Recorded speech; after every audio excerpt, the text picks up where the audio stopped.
हम में से कई लोगों को इलेक्शन के बेसिक चीज़ों की, जो कि एक वोटर को पता होनी चाहिए, उनकी पूरी जानकारी नहीं है। आज हम इन्हीं चीज़ों को डिस्कस करेंगे जो कि एक एलिजिबल वोटर को वोट देने से पहले ज़रूर पता होनी चाहिए। जैसे जिस इलेक्शन में हम वोट देने जा रहे हैं उसका प्रोसेस क्या है। इलेक्शन प्रोसेस को जानने से पहले हम बेसिकली समझ लेते हैं गवर्नमेंट ऑफ इंडिया के स्ट्रक्चर के बारे में। तो इंडियन कॉन्स्टिट्यूशन यानी भारत का संविधान फेडरल सिस्टम को फॉलो करता है। फेडरल सिस्टम के अकॉर्डिंग इंडिया में दो टाइप की गवर्नमेंट होती है, central government and state government. पहले बात करते हैं सेंट्रल गवर्नमेंट की। इंडियन पार्लियामेंट मतलब भारतीय संसद।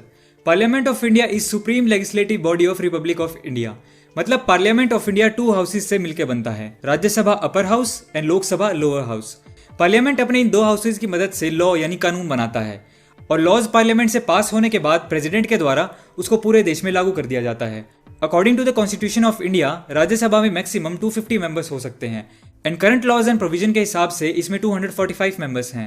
एंड वहीं लोकसभा में मैक्सिमम 552 मेंबर्स हो सकते हैं एंड करंटली इसमें 545 सीट्स हैं।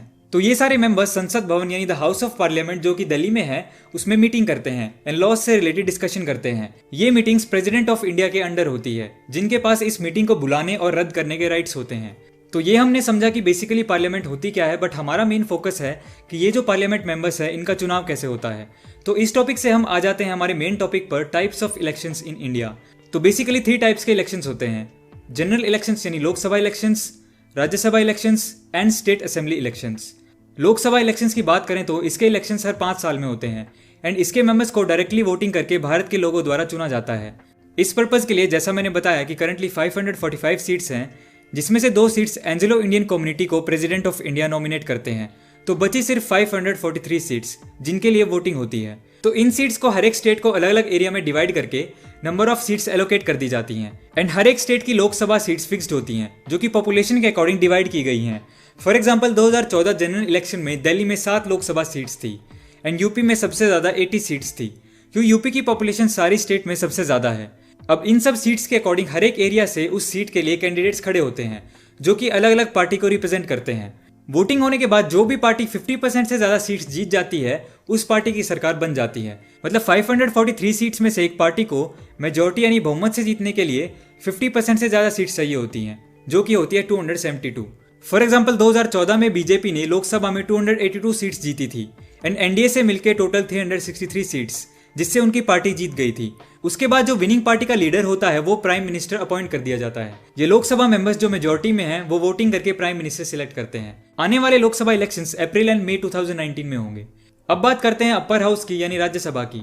राज्यसभा का इलेक्शन सिस्टम लोकसभा से बिल्कुल डिफरेंट होता है, क्योंकि जैसे लोकसभा के मेंबर्स को डायरेक्टली वोटिंग करके इलेक्ट किया जाता है, राज्यसभा के मेंबर्स को इनडायरेक्टली पब्लिक इलेक्ट करती है, जिसमें एमएलएज वोट करके राज्यसभा के मेंबर्स को चूज करते हैं। राज्यसभा में 250 मेंबर्स होते हैं, जिसमें से 238 मेंबर्स को अलग अलग स्टेट्स एंड यूनियन टेरिटरीज के एमएलएज इलेक्ट करते हैं और बाकी 12 मेंबर्स को प्रेसिडेंट ऑफ इंडिया अपॉइंट करते हैं। कंडीशन ये है कि इन 12 लोगों को आर्ट्स, साइंस, लिटरेचर या सोशल सर्विस में स्पेशल नॉलेज एंड एक्सपीरियंस होना चाहिए। For example Sachin Tendulkar and actress Rekha को 2012 में इसके अंडर नॉमिनेट किया गया था। हर एक स्टेट की राज्यसभा सीट्स फिक्स्ड होती हैं। एक स्टेट कितने राज्यसभा मेंबर्स भेज सकती है ये उसकी पॉपुलेशन पे डिपेंड करता है। हर राज्यसभा मेंबर्स 6 साल तक के कार्यकाल में रहता है और इसमें 1/3 सीट्स के इलेक्शन हर 2 साल में होते हैं। तो राज्यसभा के इलेक्शंस के लिए एमएलएज यानी विधानसभा के मेंबर्स एसटीवी सिस्टम यानी सिंगल ट्रांसफरेबल वोट सिस्टम के जरिए राज्यसभा के मेंबर्स को चुनते हैं। ये एसटीवी सिस्टम थोड़ा कॉम्प्लिकेटेड होता है, अगर हम इसको अभी समझेंगे तो वीडियो बहुत लंबा हो जाएगा, इसलिए अभी के लिए हम इसे छोड़ देते हैं और हम चलते हैं अपने अगले पार्ट पर, जो है विधानसभा इलेक्शंस यानी स्टेट लेजिस्लेटिव असेंबली। तो विधानसभा इलेक्शंस मतलब एक स्टेट में विधानसभा के मेंबर्स यानी एमएलएज को जनता वोटिंग करके इलेक्ट करती है। लोकसभा की तरह हर एक स्टेट की विधानसभा सीट्स भी फिक्स्ड होती हैं। अलग अलग पार्टीज के कैंडिडेट्स एक पर्टिकुलर स्टेट के अलग अलग एरियाज में इन एमएलएज की सीट्स के लिए चुनाव लड़ते हैं। इसके इलेक्शंस भी लोकसभा की तरह हर 5 साल में होते हैं, बस डिफरेंस ये है कि इसमें अलग अलग स्टेट्स के इलेक्शंस अलग अलग टाइम पर होते हैं। फॉर एग्जाम्पल अभी रिसेंटली सिर्फ छत्तीसगढ़, मध्य प्रदेश, मिजोरम, राजस्थान एंड तेलंगाना के विधानसभा इलेक्शंस हुए थे। ऐसे ही अलग अलग टाइम पर हर एक स्टेट के 5 साल के टाइम पीरियड के अंदर विधानसभा इलेक्शंस होते रहते हैं। तो सिंपली इलेक्शन के बाद जो भी पार्टी 50% से ज़्यादा सीट जीत जाती है उनकी पार्टी मेजोरिटी यानी बहुमत से जीत जाती है और उस स्टेट में उनकी सरकार बन जाती है और मेजोरिटी में इलेक्टेड एमएलएज अपने लीडर को as a chief minister of the state choose करते हैं। यहाँ पे एक क्वेश्चन है कि अगर कोई भी पार्टी 50% से ज़्यादा वोट नहीं जीते तो क्या होगा। इसका एक एग्जाम्पल है 2013 में दिल्ली के विधानसभा इलेक्शंस, जिसमें टोटल 70 सीट्स हैं, जिसमें इलेक्शन के बाद बड़ी पार्टीज ने, बीजेपी ने 31 सीट्स जीती थी, आम आदमी पार्टी ने 28 एंड कांग्रेस ने 8 सीट्स। पर जैसा यहाँ पे मेजोरिटी से जीतने के लिए 36 सीट्स चाहिए, तो इस वजह से बीजेपी बहुमत से सरकार नहीं बना पाई। तो यहाँ पे क्या होता है, पहली प्रेफरेंस होती है कि जिस पार्टी के पास सबसे ज़्यादा सीट्स हैं वो किसी दूसरी पार्टी के साथ अलायंस यानी गठबंधन करके सरकार बना सकते हैं। बीजेपी को फर्स्ट प्रेफरेंस दी गई थी, पर वो किसी के साथ गठबंधन नहीं कर पाए। फिर आम आदमी पार्टी को सेकंड प्रेफरेंस मिली, तो उन्होंने कांग्रेस के साथ अलायंस करके अपनी सरकार बना ली। तो अगर ऐसी सिचुएशन हो कि 50% से ज़्यादा कोई पार्टी सीट्स ना जीते, तो वो दूसरी पार्टी के साथ गठबंधन करके भी सरकार बना सकती है, जिसमें टर्म्स एंड कंडीशन डिफाइन हो जाती हैं। तो अब आते हैं इस बात पर कि वोट किसको दें।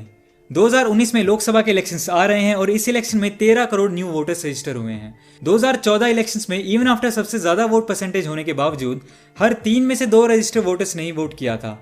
हम सभी लोग अपने देश के लिए कुछ करना चाहते हैं। देश प्रेम ऐसी चीज़ है, अगर मैं कहूँ हर नागरिक में है तो वो गलत नहीं होगा।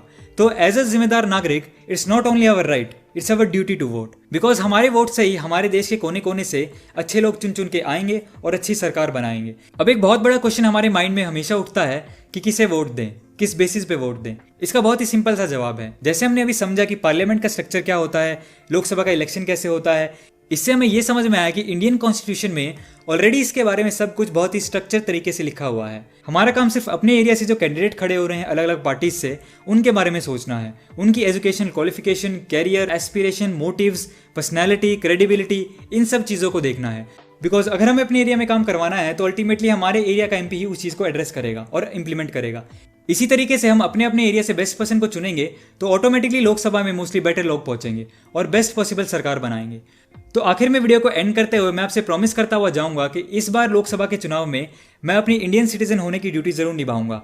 वोट देने जरूर जाऊंगा एंड आप भी जरूर जाएंगे। बिकॉज ये सिर्फ हमारा हक ही नहीं, हमारी जिम्मेदारी है कि वोट दें और अपने एरिया से एक अच्छे कैंडिडेट को जिताएं। Because we all want best possible government which will lead to a better India. Video को पूरा देखने के लिए धन्यवाद। और अगर आपको लगता है कि आपके दोस्तों को भी ये वीडियो देखनी चाहिए तो उनके साथ भी इसको जरूर शेयर करें और कमेंट सेक्शन में मुझे अपने व्यूज शेयर करें।